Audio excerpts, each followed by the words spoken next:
So let's move on to the soil discussion. I'm going to try sharing my screen again. I'm a little bit wary of it, but I've shut everything else off. So I have to stop share here, right, Paul? Or I can just take over. Oh, okay. There we go. Just like you were able to take over from me. So the soil management discussion. So this has come up a number of times. Thank you for those of you who have raised it to DEP's commissioner, among other people. That certainly helps focus everybody's attention. But it is kind of a long-term trend. And as we look at landfills closing and the need for daily cover and grading and shaping material going down, the question of what happens to the contaminated soils, soils that are above, particularly above RCS2, where can they go? Just as a side note, we did for the less contaminated or the uncontaminated soil that still has measurable levels of OHM, the COM15, which created the reclamation soil facilities to take that. Hopefully that process still continues to provide a viable outlet for the uncontaminated soil. What we're focusing on here is the stuff that used to be taken care of by COM97, either to close and cap unlined landfills, to use as daily cover, or grading and shaping material underneath the final cap at landfills. And that's been in place for 24 years. You realize, and it's worked really well. But now, as there are fewer and fewer landfills, where does it go? So I did a quick analysis of some numbers the last couple of days, and this is not the greatest data. And so take it all with a grain of salt. It really is just put out there as, order of magnitude differences. And I say it's not the greatest data because this is what you guys are submitting to us on the BWSC 104 form that comes in, the permanent and temporary solution statement form. And there are, clearly some, discrepancies. For example, as I was going through this, there was one site, I think it was in Ricker, that excavated the form said they excavated and disposed of 1 billion cubic yards of soil, which, if that were true, then that would have solved all of our problems because all the contaminated soil in Massachusetts would be gone. So the data is just taken with a grain of salt. Large percent, 45 and 45% going for daily cover at landfills, and the volumes that are here in cubic yards is over the 6-year period, FY 2016 to FY 21, because, that's just the 6-year period I took. I had the data to work with. 17% goes for disposal. There are 38% is either reused, recycled, or treated both on-site and off-site. So there's still some of that, but the majority of it goes to daily cover, and that's probably the volumes, the amounts that we're targeting here in this discussion. And where it's going now, again, from the same data source, so take it with a grain of salt, the majority of it is staying in Massachusetts right now. Although the blue, which is the first column in each of these, is the amount that goes for disposal, and as you can see, that gets spread out as far as California, based on the data that you guys submitted.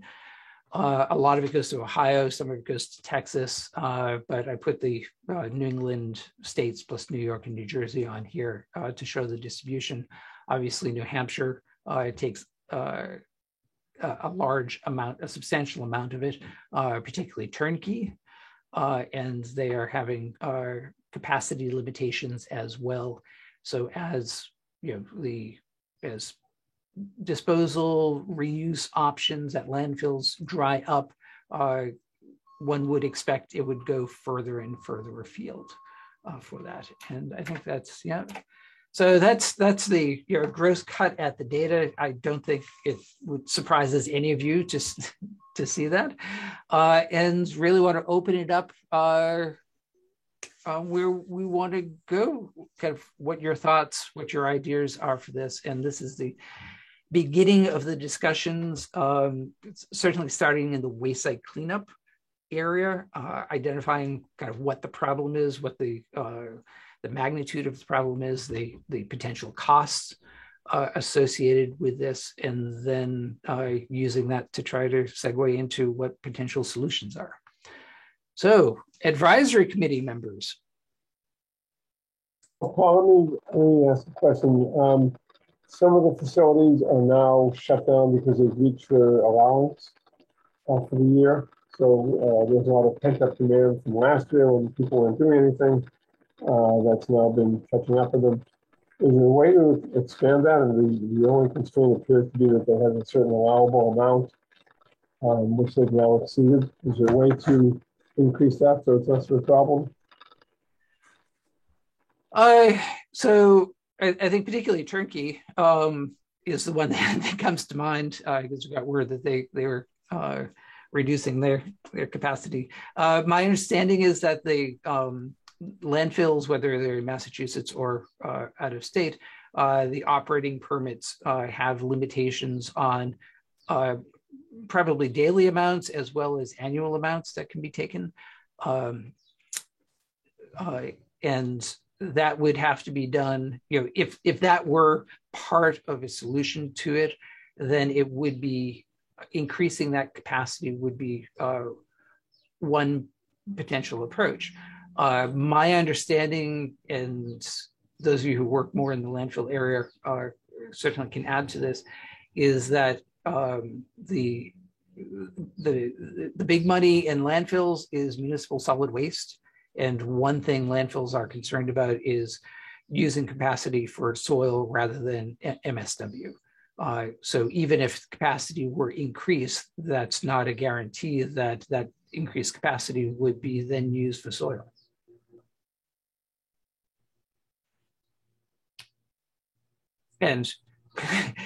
And then there's the problem, of course, one could do, Massachusetts has within its control, or potentially within its control, the Massachusetts landfills.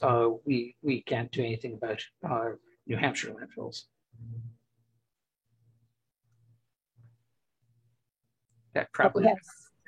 We have some raised hands. Yep. Ned? Okay. Hi there. So I guess I'm speaking both personally and not officially on behalf of NIAP or the real estate community, but certainly based on the focus of my work being in that area. Some observations and a couple of ideas and a couple of questions. First, my impression from a distance, I don't particularly focus on Division of Solid Waste work, but my impression just from what I've seen in an EBC program and things of that sort is their focus is very much closing landfills as opposed to creating space to put things for a variety of policy reasons. And this issue just doesn't seem to be on their radar. Maybe if the commissioner is jumping in, it now is on their radar, but previously it seems as though it wasn't. And so that then just leads to the question of which, it does seem as though some state involvement is necessary, if only to counterbalance the concept of we want to stop landfilling everything, which I think just does not work from an excavate point of view. And so to me, a threshold question is which part of the state is in charge of this. It seems to, from where I touch the elephant, it does seem as though I agree with the observation you shared earlier that the ACO less than RC dirt process seems to be working. And my impression, again, from a couple of steps back is there are 3, maybe more companies that operate in this market and have figured out how to make it work from a business perspective. And that also fits within the ACO construct. And so that seems to be successful. And so maybe that's a model that we could somehow try and create parallels to. Another observation is the waste management companies seem to be more than happy to ship this stuff to Ohio via rail. I gather that meets their profit objectives. Good for them, but and again, without having delved into the numbers in some big way, it just seems to me that can't be that great for the environment, and it can't be that great for NIOP developer pro formas either, I wouldn't think. And then in terms of who knows what the solution is, I guess I had 2 ideas just to share at a very conceptual level. I have no idea if they would work or not, but with the goal of keeping our own stuff within Massachusetts, maybe, obviously the NIMBY issue is huge, the traffic issue is huge. There are lots of places that hate the idea of having this stuff disposed or reused in their area. Maybe there are some towns, I don't know if there are or not, where the tipping fees would compensate for the traffic, and the truck traffic and that sort of thing. And the other possibility is maybe there's some state land that isn't being used for any particular purpose, that might be a place where we could locate facilities to manage this stuff. If it's inactive state land, it may be serving a conservation purpose of some sort at this point. And so losing that would be bad, but perhaps on a net cost benefit perspective, it would actually make sense as a comparatively efficient way to solve this coming problem. So just some thoughts that have occurred to me over time as I've thought about this problem. And, before we move on, I think one thing I want to kind of push back a little bit, in our colleagues over in the solid waste program, I don't think that they're trying to stop landfilling everything. I think the problem that they are struggling with is that DEP doesn't create landfills. What I've heard from them in the past and very recently is they are more than happy to kind of look at and review and more than happy to approve approvable projects. We're not seeing projects come in, and that's and you touched upon that in kind of the NIMBY issue and the traffic issues. People don't. It's virtually impossible to site landfills in Massachusetts, given the legal requirement, the process that is laid out in the laws. And I know the solid waste folks, worked with us, and I was in the Office of Research and Standards at the time with ORS on COM 97 to address the issue. They worked with us on the COM 15, the reclamation soil facilities. So they are very aware of it and are very interested in options. It is a bit of DEP having its hands tied. We can't approve projects that don't come before us. Thanks for the better information than I had. Appreciate it. Which leads to, and we'll just put the pin there of, is there state land available? That's, that may be, that's kind of probably a different category that we can explore and talk about. But I wanted to get next to Jeff. Sorry, and Jeff, I'll let you speak because I know you had your hand raised before me, but I just wanted to pick up on one of your points, Paul, about landfills being virtually impossible to site in Massachusetts. I'd probably eliminate the word virtually, in part because there's at least a perceived, and I've often thought of it as perceived, it's not based in law that I'm aware of, ban on any landfill siting in Massachusetts. People have talked about the so-called landfill ban for probably decades at this point, never mind years. And it's perceived that the department has this ban on new landfill capacity. Like I said, I don't think that's legally accurate, but from a practical perspective, yeah, it's pretty much true anyways. And I'm not sure citing a landfill is really what folks need to be thinking about. I think we need to probably be thinking about alternatives for the management of soil, which is what happened 24 years ago, obviously, when COM 97 came to be. So just wanted to throw that out there in terms of, I don't think there's going to be any new landfills cited. And I'm not sure that looking at state-owned land as a potential site helps either, because I think you probably still have to go through the site assignment process locally, which has been a huge hurdle to get anything cited in the solid waste world. I think that's the citing process is the biggest problem, which isn't the same thing. Certainly where we've had landfill expansions, and there have been a few of those coming through the last few years, and successfully as well. So it's from an EP perspective, it isn't a bias against landfills, and I think Ned is right in that there is a bias to like managing these things within our borders. I think that is a goal for the state, but it's something that we're clearly struggling with, whether it's MSW or soil or others. Jeff, thank you. So let me. I want to start by reflecting something that everybody who's spoken so far, including you, Paul, I think agrees on, which is that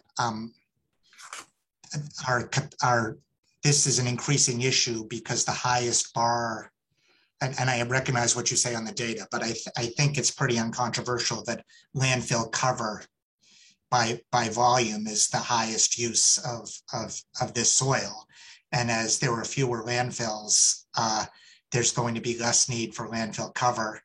And that's what makes the problem more acute than it has been, and it's already been pretty acute. So I think we all agree on that factual underpinning. I think where I differ respectfully with you and with Michelle is on not just the perception, but the actuality of the Commonwealth's policy historically, and how that affects the possibility for future proposals.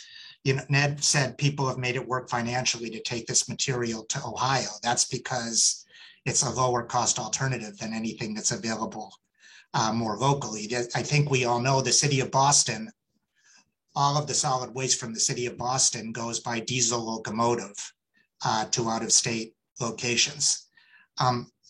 Part of the reason for that is, as far as I know, the last landfill that made it through the permitting process was in Douglas, Massachusetts. The Department of Environmental Protection opposed that project. And after an adverse decision by the SJC, the state's highest court, the Commonwealth paid the landfill developer the value of a fully permitted landfill to prevent a landfill from being located in Douglas. So Michelle, there's a perception, there's a reason for the perception.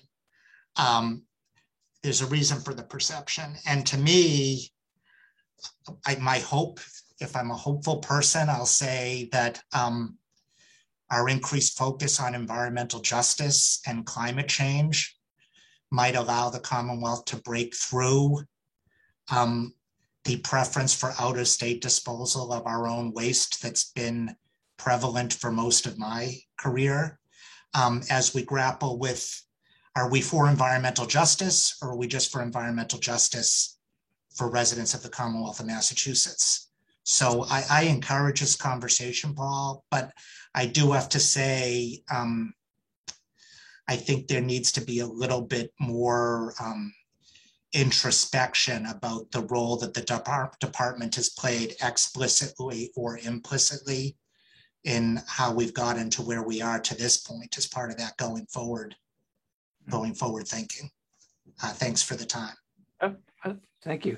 Yeah, and I mean, part of this is trying to identify kind of what the problems are, not just the mountains of soil that need to be moved, but also any kind of legal and regulatory and just kind of atmospheric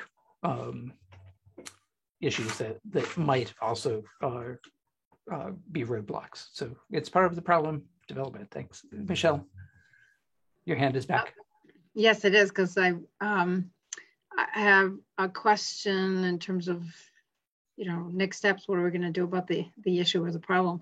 So I know in the past, one thing some folks did, and I don't know who the some folks are, probably some entrepreneurial developers, went through the inactive unlined landfill list to see if there were inactive unlined landfills that had not been closed, certified closed, to see whether there was an opportunity there for bringing in grading and shaping material, COM97 soils or similar, used as grading and shaping material, and using the revenue generated from that to properly cap and close those landfills. And I wonder, I suspect there probably aren't many left that are kind of worth it from a financial perspective, but I put that question out there as to whether the folks in the solid waste program have, recently pulled up the lists, so to speak, and looked at whether there are some inactive online landfills that they still want to get properly kept and closed, and whether there's an opportunity there to sort of feed that information out there. And we know some of the folks who've picked up on that in the past and created opportunities. Frankly, they created financial opportunities, but they also managed to get some landfills closed that never would have been closed otherwise, because there just wasn't a viable party to do it. So that seems to me, perhaps, I don't know if it's the most viable, but it's a potential option or opportunity for a place for some of this soil to go. Okay, so one thing to follow up on is, has solid waste looked at that list or even updated that list recently as potential options? Okay. Okay, we'll get to the questions that are there, but over in the attendees, Lauren has her hand raised. Liz, my stuff has frozen a little bit again. So could you give Lauren the opportunity to unmute herself? If you right click on her name, you should be able to do that.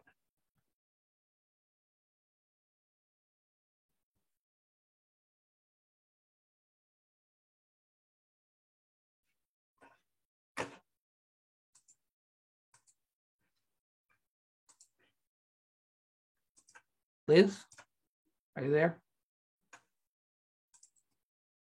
You're muted, Liz. I hear you, Paul. I'm having trouble pulling up. I'm having trouble getting over to the attendees part of the list. Attendees. Okay, here we go. More.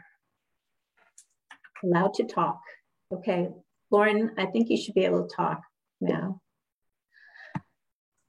It's actually Isaac Anderson sitting in with Lauren. Can I say? Oh, okay. Hi, Isaac. Hey, Liz. I was just wondering if you guys, if DEP had considered potentially an exemption for soils that would meet the criteria of the RCS2 receiving facilities, but that are currently being shipped to unlined landfills because they're technically remediation waste based on the location of the soil. Say it's an RCS1 soil because it's within 500 feet of a residence. However, it would have to go off as a remediation waste because technically it would be an exceedance of RCS1, even though it meets the RCS2 criteria for an ACO facility. I personally am aware of probably tens of thousands of cubic yards of this type of material coming out of Boston over projects I've been involved in the last 5 years that ends up going to landfills, not because of its chemical composition, but simply because regulatorily it's considered a remediation waste. And I know that wouldn't solve this problem of how to deal with the greater than RCS2 soil load, but it would at least kind of slow the bleeding, if you will, where we would be not putting this uncontaminated soil as landfill cover.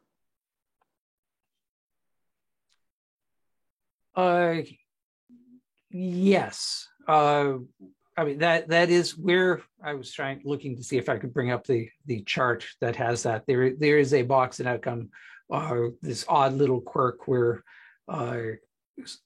less than RCS2 soil coming from an RCS1 location becomes remediation waste and thus cannot go to the reclamation soil facility. So yes, that is one of the areas that we're looking at.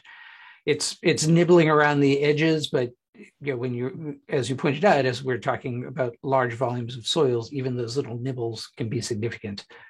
So that is one area that is within our control, and we can potentially figure out something to do with that. Yeah, I considered potentially maybe some form of exemption. My understanding in talking with John Fitzgerald about this in the past has been that most of the towns that are allowing the reclamation facilities do not want remediation waste, and wouldn't necessarily be technical enough to understand the nuance here, which is why I thought if there was some specific exemption in the definitions for this material, you could still go on permitting these facilities as not containing remediation waste because it would be exempt from that definition. Yeah, I mean, there are a couple of the reclamation soil facilities that are taking less than RCS2 soil, and so they are taking material that has those levels of OHM in it. So really, it kind of making some sort of change would not change a bit the nature or the type or the concentrations in soil going to the facilities. It just changes the name of it. So yeah, we recognize that, and I think that's something that is within Wayside Cleanup's control.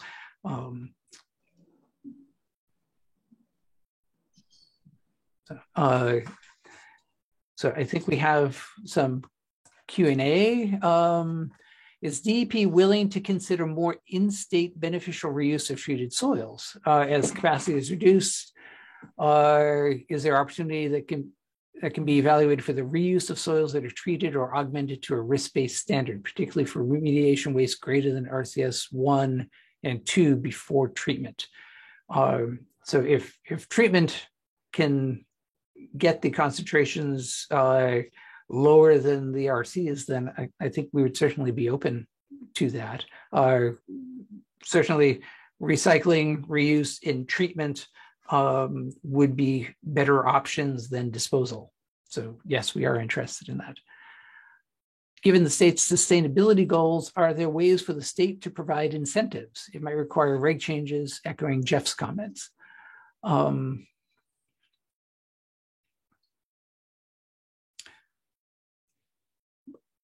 We can talk about that. I'm not sure. And what kind of, there are monetary incentives, which I would be less optimistic about, but there may be other incentives, and I assume perhaps this means incentives to communities to allow some kind of reuse or of these soils or disposal of soils, or however you want to frame it, incentives to the community to accept something, much like I think Ned brought up tipping fees is one kind of incentive. So there may be other incentives kind of built into the sustainability option. And I think that's probably true for other types of solid waste as well as the contaminated soil. Elliot asked, do we have a sense of remaining landfill capacity statewide under COM 97? When will we run out of space? Well, I don't know at the moment, and I'll work with the solid waste program to kind of get some estimates of that. I think they have that. Why not allow acceptance of soil at soil reuse sites from 21E sites that exceed RCs at the MCP site, but not exceed RCs at so that's the issue we were talking about before, that gap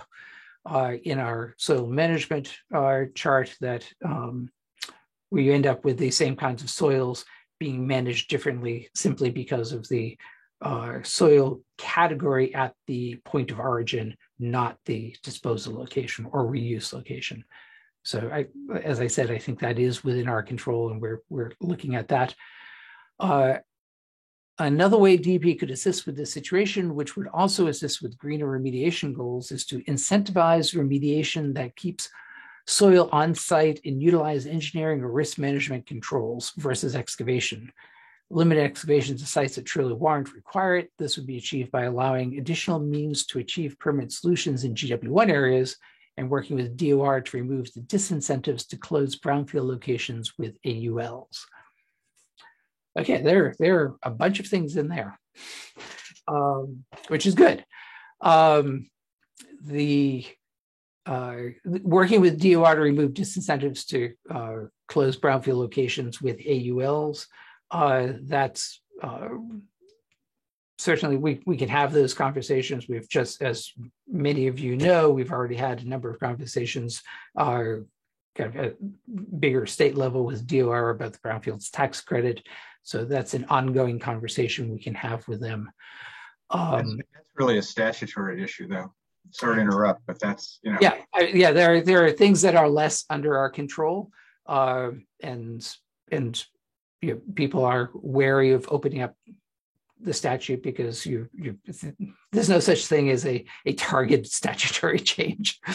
Once you open that door, you don't know what drives through it. But that is in the bigger picture, you know, when and if this becomes, you know, a big enough issue, then that's one potential option. I would be interested in kind of what other incentives may exist to keep soil on site. I mean, my general understanding for this and how these decisions are made is that it's often driven by the development.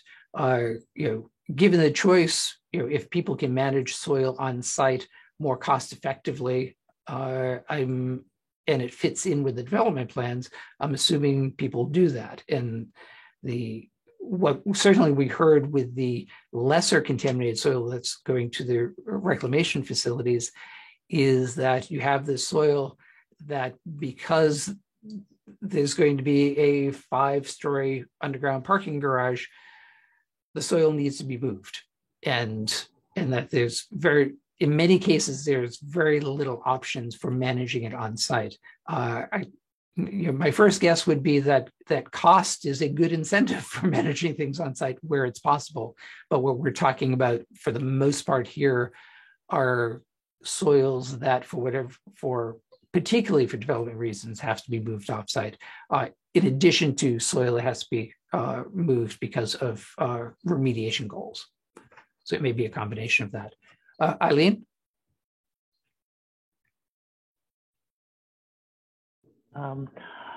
So is DEP thinking about requiring PFAS testing for soil characterization for disposal at landfills?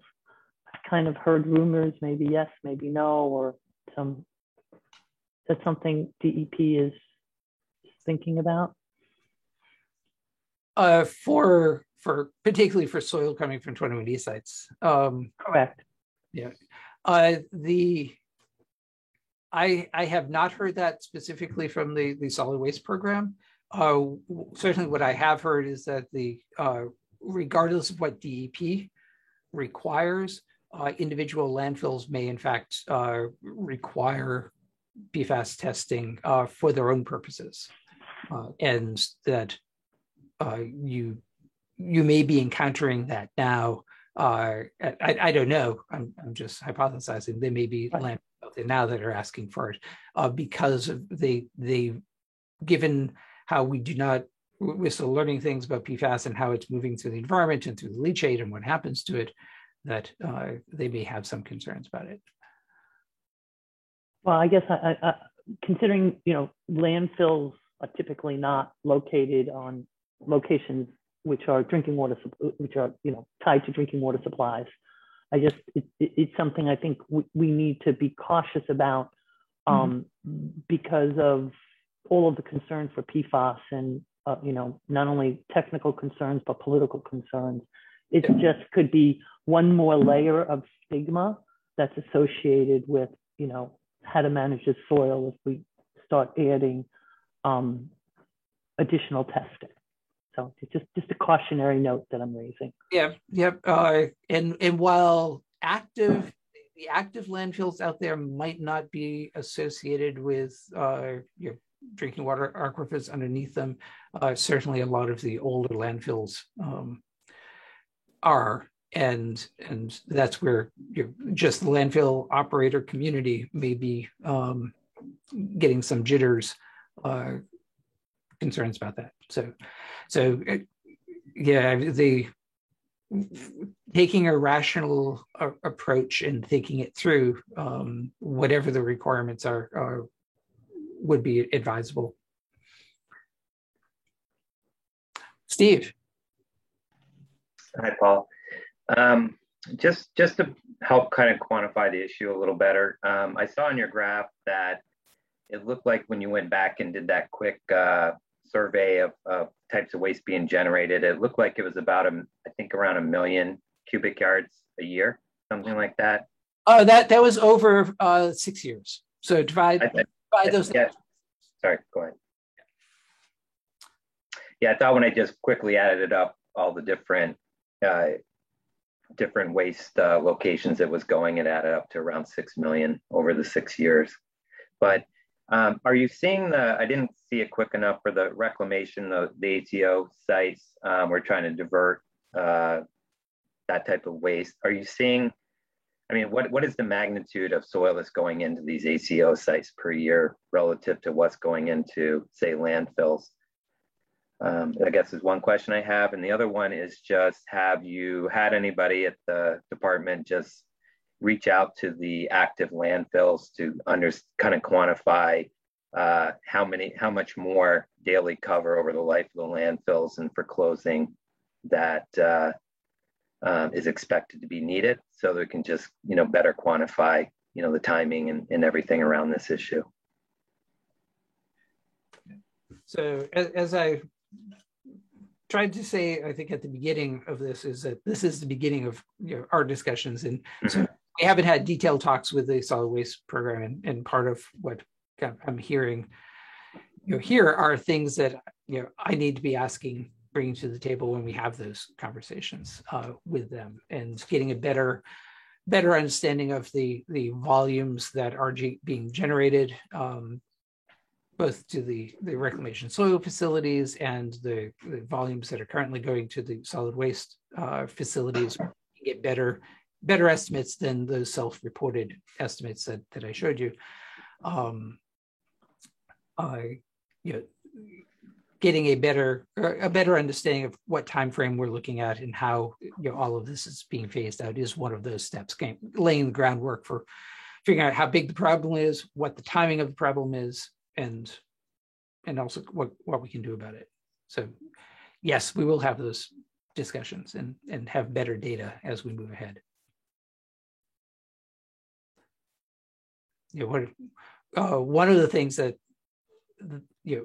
if I had more time, and this is one of the problems of working remotely, that kind of diving into these data sets requires VPN use, and the data systems are not supporting it really well at the moment. We do have data from the bills of lading and also hazardous waste manifests. So some of what you saw there, particularly for treatment, would be soils which are also hazardous waste, which would need to be put in a different category as well.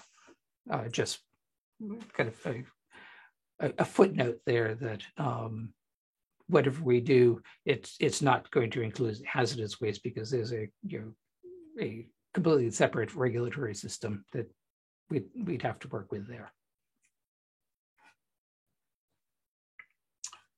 So we lowered Steve's hand, and Marilyn, how are you? Good morning. Morning. Good. Thanks, Paul.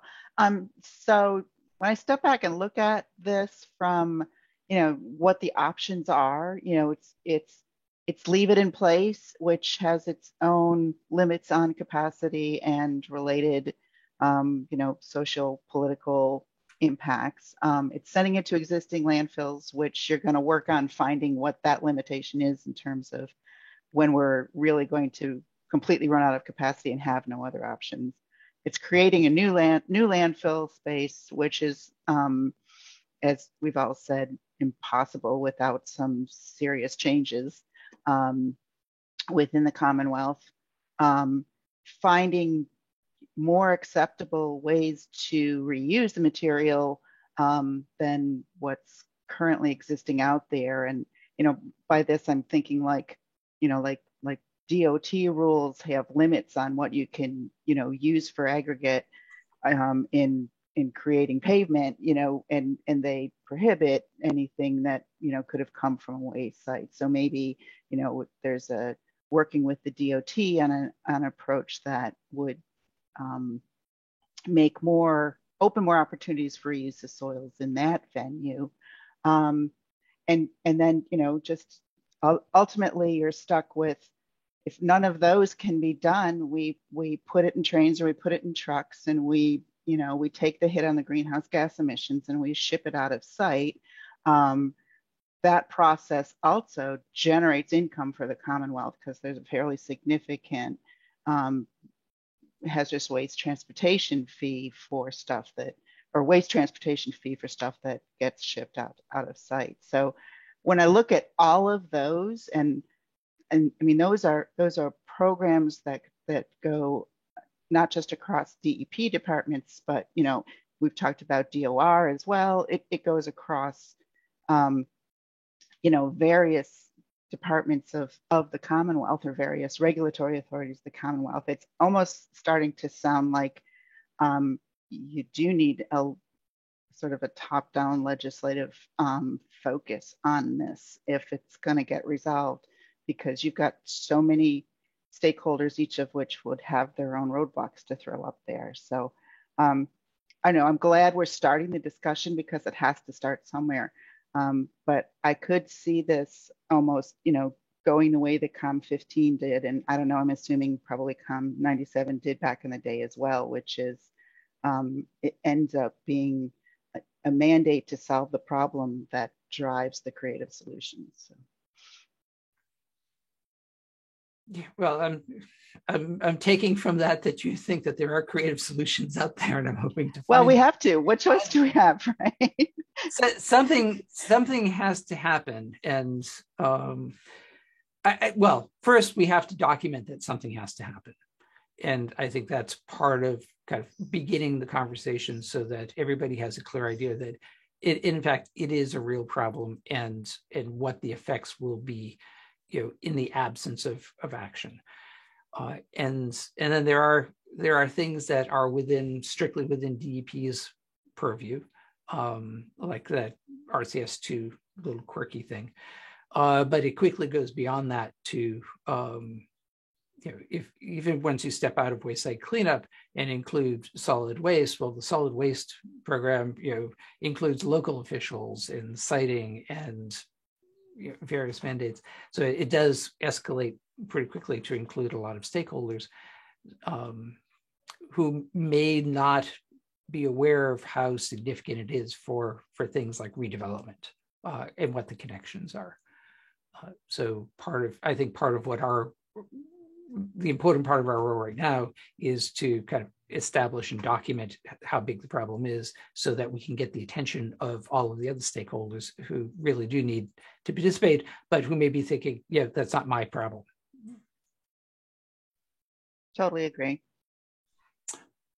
On the question side, why not allow acceptance of soil at reuse sites from 21E sites that exceed RCs at the MCP site?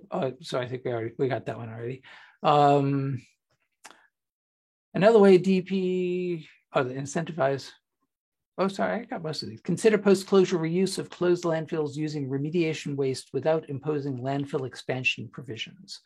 And I think that does get into kind of what it means, kind of what landfill expansion or landfill siting actually means. And I think for something like that, being more flexible in what it means to bring things to a landfill or reuse, change the shape, the contours of the landfill without triggering expansion provisions would be a very careful path one would have to look at there. So it's certainly something that's on the table, but it's not as easy as waving one's hand, which is what I would like to do.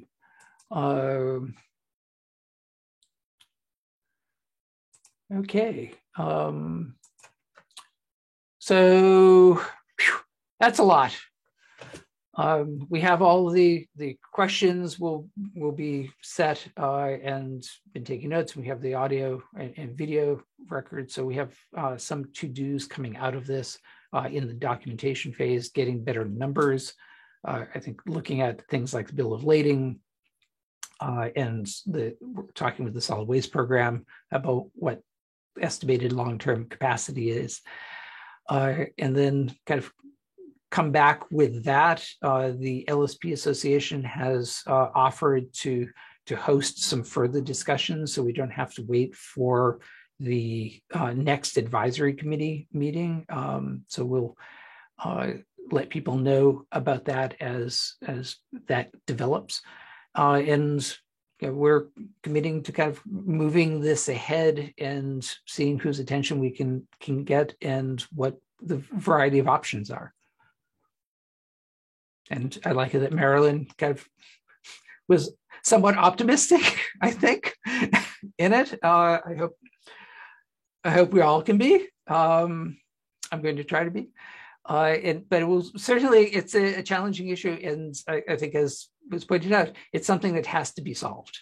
And shipping stuff out to Idaho or Ohio cannot be, from a cost perspective, from a sustainability perspective, cannot be the appropriate choice. And I think we do have an obligation to deal with our programs within our borders as much as we can. So more on that